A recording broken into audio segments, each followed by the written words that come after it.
Hey, what's going on, guys? My name is Richard, and welcome to this week's trade summary.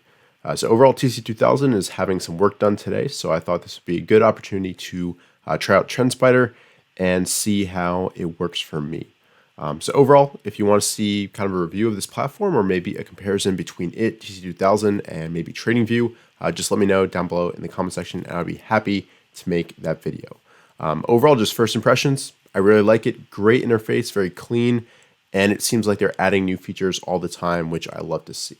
But overall, getting into things, we'll start with going over my positions. And overall, I made 2 buys this week, both Zillow and EXPI. I did end up selling the rest of FUTU this week. So starting from the top, let's go with AMD. It's doing nothing wrong, forming a little bit of a handle here. And let me try out. There we go. We've got this horizontal line here. Which so far is resistance, but it pulled back, still holding above the 21 EMA. Looks very, very good. Next up, we've got CELH, which so far is trending above all those key moving averages. Looks very strong. Had a nice reversal on the inside day when there was a lot of weakness in the overall market, and is looking like it's going to try out for new all-time highs relatively soon. Moving on, we've got Crowdstrike, which after the earnings gap up has moved up beautifully. Great action on this day here, finishing at all-time highs. And then you have a nice inside day on Friday. It's acting very, very well. Great volume coming in on this breakout. And so far, the down days have been on lower volume. You can see this up day here, very strong volume as well. So it looks very good.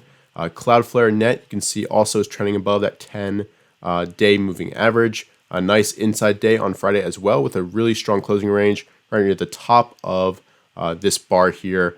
And so far it looks very strong. And if the stock does break the 10-day moving average on a closing basis, I'll consider taking off a third of my position because that would be a little bit of a character change. Moving on, we've got apps, and overall this is trending well. It's holding that 21 EMA for the most part and had nice reversal action on this day right here, the Thursday, where we saw a lot of growth stocks recover very strongly in the first 30 minutes. Which overall is a good sign for the market. So overall, this is acting well, and I would expect it to challenge these previous highs relatively soon. Moving on, we've got XP, and this broke out of the cup shape on really strong volume when overall there was some market weakness. So to me, this stood out on this past Friday in terms of relative strength, and I would expect this to move higher in the near future. Moving on, we've got my first of my new buys this week, and I bought this on this day right here, this Monday, as it was breaking up above these highs right here.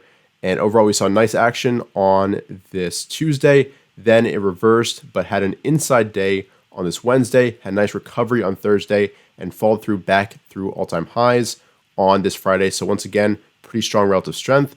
And I would expect this to continue to trend higher out of this cup shape here. And it looks very, very promising. Moving on, we've got Snap, which is also trending above all those key moving averages. Very strong action both on Thursday and Friday, hitting new all-time highs, both in terms of price and also relative strength. And next up, we've got Upwork, which once again tried to move up early last week on Tuesday, had a reversal on Wednesday along with a lot of growth stocks, but managed to finish off the week pretty strong. And overall is still below these all-time highs, but overall is looking pretty good. Next up, we've got FUTU, and overall I ended up selling the position on this day because it closed below this high, which kind of to me signaled the end of a trend because at one point it was up 9% on this day. I think they announced that a private company was acquiring a whole bunch of shares, but overall that strength didn't last. And I ended up just kind of letting my shares go because it was a small position. It was half of a half position. And I figured that that money could be allocated better elsewhere, maybe on an ad of some of my other stronger positions.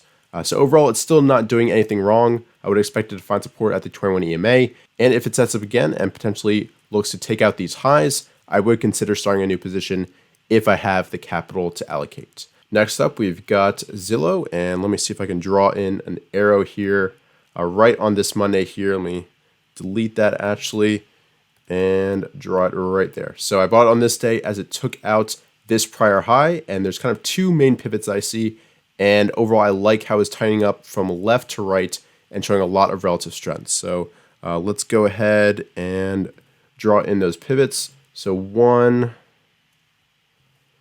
is from this high going straight across there, and then the other is as it took out this high. So there were two kind of main opportunities that you could have been watching here on this Monday, and then it had nice fall through on not above average volume, but still decent volume.